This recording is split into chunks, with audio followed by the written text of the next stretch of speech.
স্বাগত জানাই তোমাদের শিক্ষা দর্পণ চ্যানেলে। আজকে আলোচ্য বিষয় হলো RT act 2009, right two education act 2009, মানে হলো শিক্ষার অধিকার আইন। আমি এর আগে ন্যাশনাল ভ্যালু বা জাতির মূল্য পড়িয়ে দিয়েছি। তোমরা যদি না দেখে থাকো, ডিসক্রিপশন বক্সে তার লিঙ্ক দেওয়া থাকবে, তোমরা দেখে নিও। এছাড়া আমি ইন্ডিয়ান স্কুল অফ ফিলোসফি, যেমন সংখ্যা, যোগা, ন্যায়, বুদ্ধিজম, জৈনিজম পড়িয়ে দিয়েছি। তাছাড়া ওয়েস্টার্ন স্কুল অফ ফিলোসফি, যেমন idealism, naturalism, pragmatism, realism, Marxism পড়িয়ে দিয়েছি। তোমরা যদি না দেখে থাকো, প্লেলিস্টে দেওয়া আছে, তোমরা গিয়ে দেখে নিও।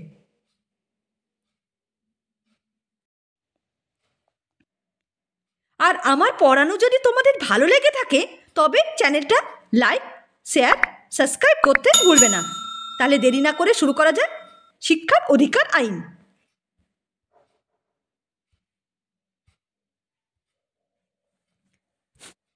2002 সালে 86তম সংবিধান সংশোধনে বলা হয়েছে, প্রত্যেক পিতামাতা বা অভিভাবকের দায়িত্ব হলো তাদের 6 থেকে 14 বছর বয়সী ছেলে মেয়েদের শিক্ষার অধিকার দেওয়া। তাহলে কি বলেছে? 2002 সালে 86তম সংবিধান সংশোধনে বলা হয়েছে 6 থেকে 14 বছর ছেলে মেয়েদের শিক্ষার অধিকার দেওয়ার কথা। কত সালে? এটা মনে রাখবে, 2002 সালে 86তম সংবিধান সংশোধনে 6 থেকে 14 বছর বয়সী ছেলে মেয়েদের শিক্ষার অধিকারের কথা বলা হয়েছে। RT act, right two education act 4 August 2009 সালে ভারতের লোকসভা কর্তৃক এই আইনটি পাশ হয়। তাহলে কত সালে পাশ করেছিল? 4 আগস্ট 2009 সালে। এবং 2010 সালে 1 এপ্রিল তা কার্যকর হয়। এটা অবশ্যই মনে রাখবে। আর আরটি অ্যাক্ট 2009 সালে 4 আগস্ট লোকসভা কর্তৃক আইনটি পাশ হয়, আর 2010 সালে 1 এপ্রিল তা কার্যকর হয়েছিল। জম্মু কাশ্মীর ছাড়া ভারতের সমস্ত রাজ্য ও কেন্দ্রশাসিত অঞ্চলে এই আইনটি কার্যকর হয়েছিল, কার্যকর হয়। মানে জম্মু কাশ্মীর বাদে ভারতবর্ষের সমস্ত রাজ্য ও কেন্দ্রশাসিত অঞ্চলে এই আইনটি কার্যকর হয়েছিল। ভারতের সংবিধানে 21 নং ধারায় শিক্ষার অধিকারকে অবৈতনিক ও বাধ্যতামূলক করা হয়েছে। একে ফান্ডামেন্টাল রাইট, মৌলিক অধিকারে পরিণত করা হয়েছে।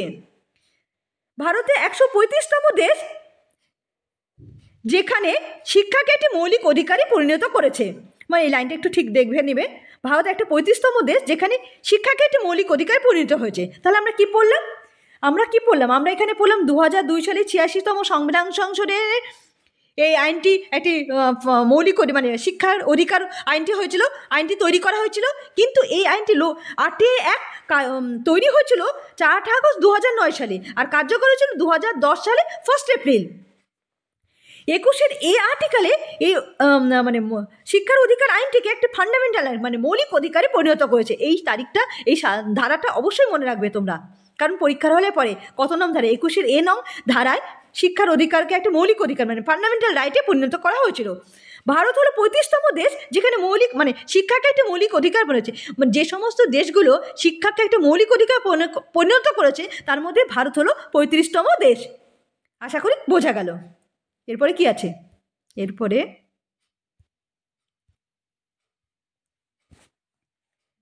RT act 7 chapter 38 section. RT অ্যাক্টে কত আছে? 7 চ্যাপ্টার আছে, 38 সেকশন আছে।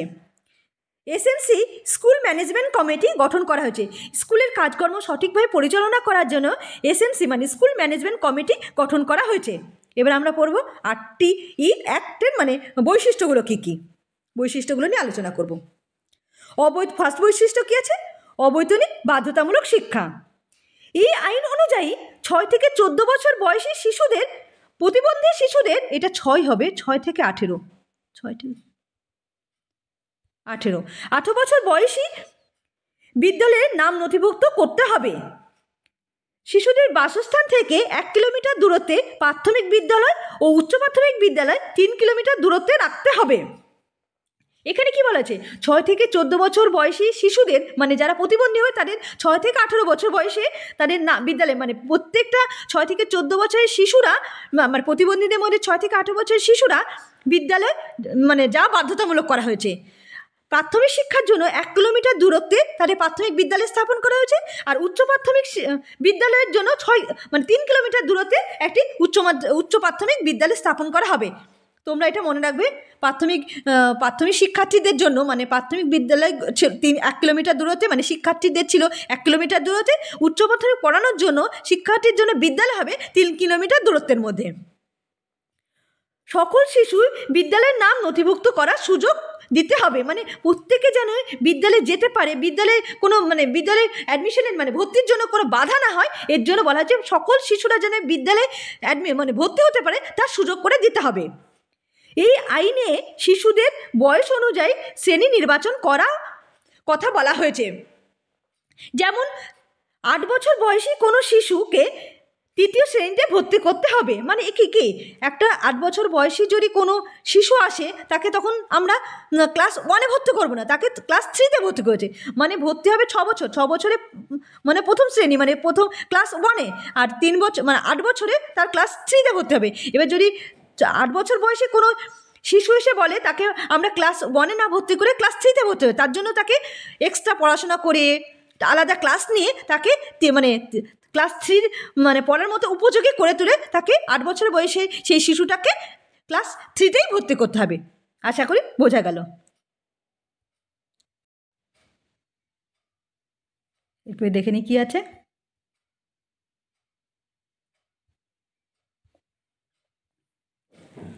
অভিভাবকদের কর্তব্য হবে সন্তানদের বিদ্যালয়ে পাঠানো। 51A ব্র্যাকেটে কে নং ধারায় বলা হয়েছে। আমি এর আগে তোমাদের ন্যাশনাল ভ্যালু মানে জাতির মূল্য যখন পড়িয়েছিলাম তখন অনেক কটা ধারা পড়িয়েছিলাম। তোমরা যদি জাতির মূল্য মানে ন্যাশনাল ভ্যালু না দেখে থাকো তোমরা অবশ্যই দেখে নেবে। এখানে বলেছিলাম 51A ব্র্যাকেটে ক অভিভাবকদের কর্তব্য হলো সন্তানদের বিদ্যালয়ে পাঠানো। এই কত নং ধারায় বলা হয়েছে? 51A ব্র্যাকেটে ক নং ধারায় বলা হয়েছে। 25% সংরক্ষণ করা হবে প্রতিবন্ধী শিশুদের জন্য। 25% সংরক্ষণ করা হচ্ছে প্রতিবন্ধী শিশুদের বিদ্যালয়ে শিক্ষা গ্রহণ করার জন্য 25% মানে সিট মানে পদ সংরক্ষণ করা হবে। ড্রপ আউট বা বিদ্যালয়ে ছুট হওয়া সমস্ত শিশুদের চিহ্নিত করা হবে।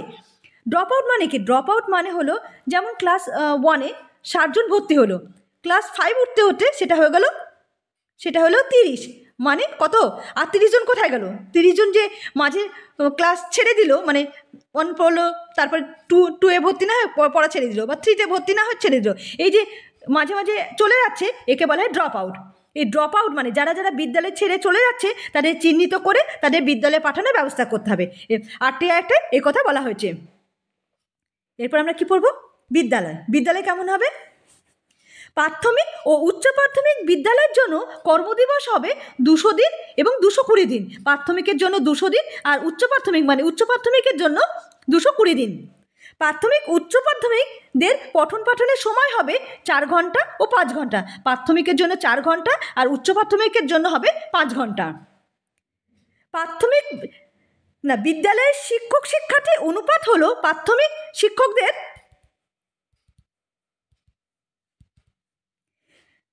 বিদ্যালয়ে শিক্ষক শিক্ষার্থীর অনুপাত প্রাথমিক শিক্ষার জন্য 30:1। মানে কি?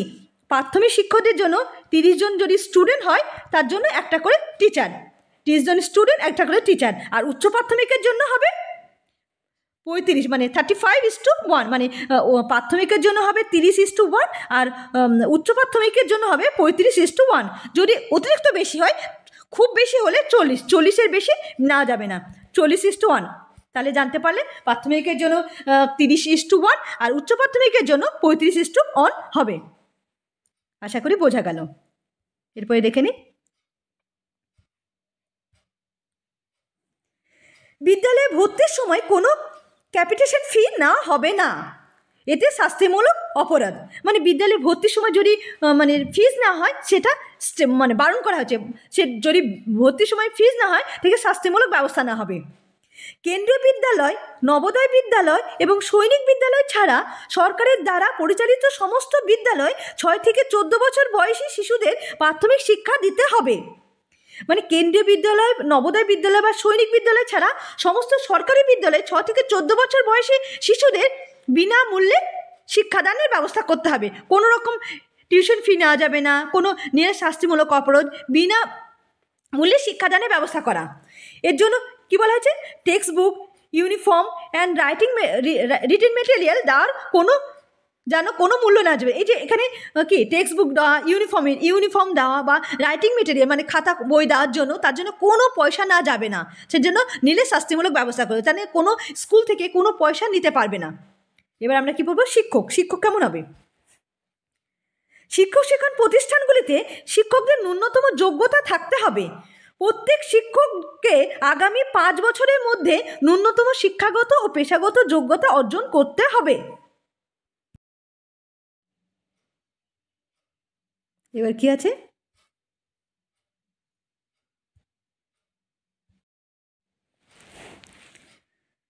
পার্শ্ব শিক্ষক বাতিল করতে হবে। পার্শ্ব শিক্ষক বলতে প্যারা টিচার।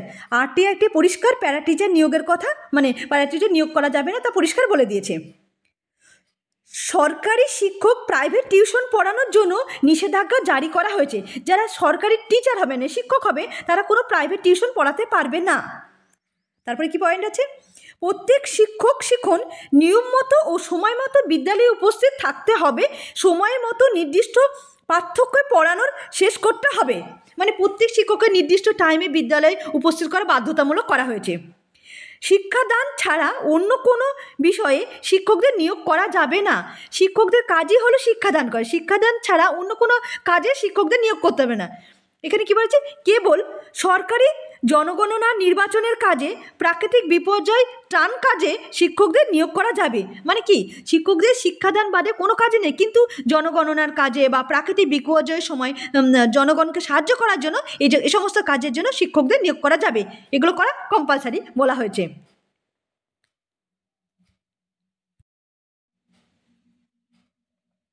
এবার আমরা পড়ব বেসরকারি বিদ্যালয় সংরক্ষণ। আমরা এতক্ষণ পড়লাম সরকারি বিদ্যালয়, এবার আমরা পড়ব বেসরকারি বিদ্যালয়ে মানে সংরক্ষণে কী সমস্ত ব্যবস্থা আছে সেগুলো নিয়ে আলোচনা করব। পিছিয়ে পড়া শিক্ষার্থীদের বেসরকারি শিক্ষা প্রতিষ্ঠানে যাতে ভর্তি হতে পারে তার জন্য 25% সংরক্ষণ করা হবে। মানে কি, পিছিয়ে পড়া শিক্ষার্থীরা যেন বেসরকারি প্রাইভেট স্কুলগুলোতে ভর্তি হতে পারে, তার জন্য 25% সংরক্ষণ করা হবে। এবার আমরা পড়ব মূল্যায়নে কী বলা আছে, মূল্যায়ন বলা আছে মূল্যায়ন প্রক্রিয়া সারা বছর চলবে। মূল্যায়ন প্রক্রিয়া সারা বছর বলতে মূল্যায়ন প্রক্রিয়া সারা বছর, এটা হলো ফর্মেটিভ এভ্যালুয়েশন হবে। ফর্মেটিভ এভ্যালুয়েশন মানে সারা বছর যে মূল্যায়ন প্রক্রিয়াটাকে বলে ফর্মেটিভ এভ্যালুয়েশন, মানে মূল্যায়ন প্রক্রিয়া সারা বছর ধরেই চলবে। বিষয়ভিত্তিক মূল্যায়নের পাশাপাশি শিক্ষার্থীর সহপাঠ্যক্রমিক কার্যাবলী অংশগ্রহণ করছে কিনা তার প্রতি নজর রাখবে। শুধু যে পড়াশোনা করবে তার জন্যে না, তাছাড়া কারিকুলাম অ্যাক্টিভিটি কাজগুলো, মানে সহপাঠ্যক্রমিক কাজগুলো, যেগুলো নাচ গান, কবিতা আবৃত্তি বা কোনো প্রতিযোগিতা, এইসব ব্যাপারে ঠিক মতো চলছে কিনা সে সমস্ত দিকটা গুরুত্ব দেবে। এরপর আমরা কি পড়ব,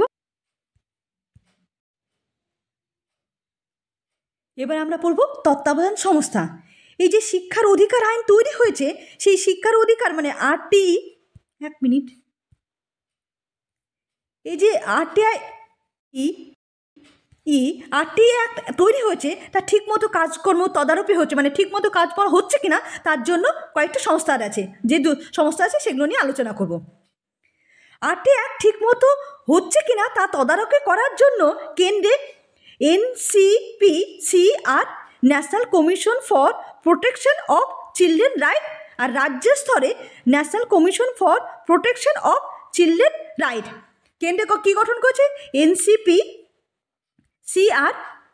national commission for protection of children right, আর রাজ্যে গঠন করেছে state commission for protection of children right. এই দুটো গঠন করা হয়েছে, মানে এই দুটোর দ্বারা কাজকর্ম ঠিকমতো ঠিকমতো হচ্ছে কিনা তা দেখার জন্য এই দুটোকে গঠন করা হয়েছে। এরপরে কি আছে,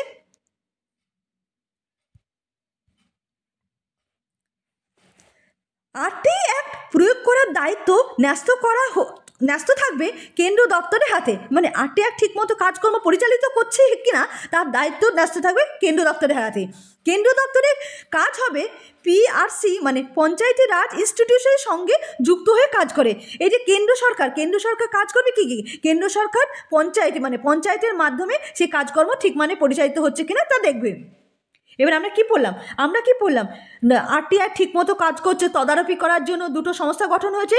একটা হলো NCPCR national commission for protection of children right, আর রাজ্যে গঠন করেছে state commission for protection of children right. এই দুটো গঠন করা আছে, এগুলির দ্বারা ঠিকমতো কাজ হয়। এবার রাজ্যে যে গঠন হয়েছে national commission for protection children right, এইটা যে গঠন করেছে এটার কাজকর্ম ঠিকমতো পরিচালিত করবে পঞ্চায়েতের রাজ, মানে পঞ্চায়েতের মাধ্যমে, তার নিচে রয়েছে পঞ্চায়েতের মাধ্যমে ঠিকমতো কাজ হচ্ছে কিনা সেগুলো দেখবে।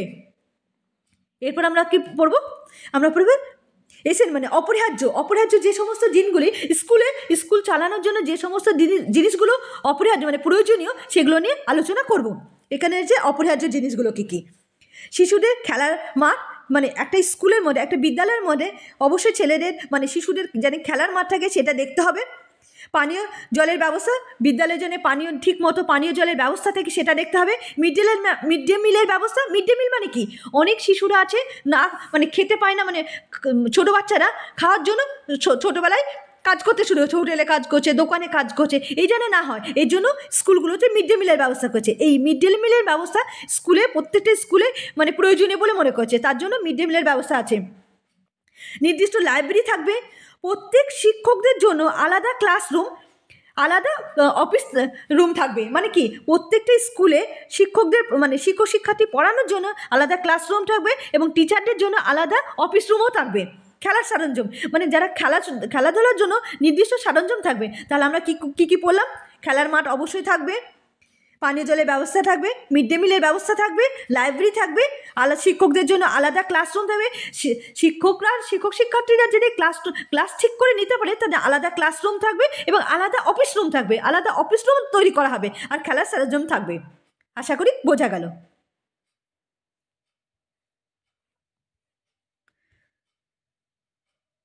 তাহলে পুরো আরটি অ্যাক্ট কমপ্লিট হয়ে গেল। আমরা কি পড়লাম, পুরো আরটি অ্যাক্টের মধ্যে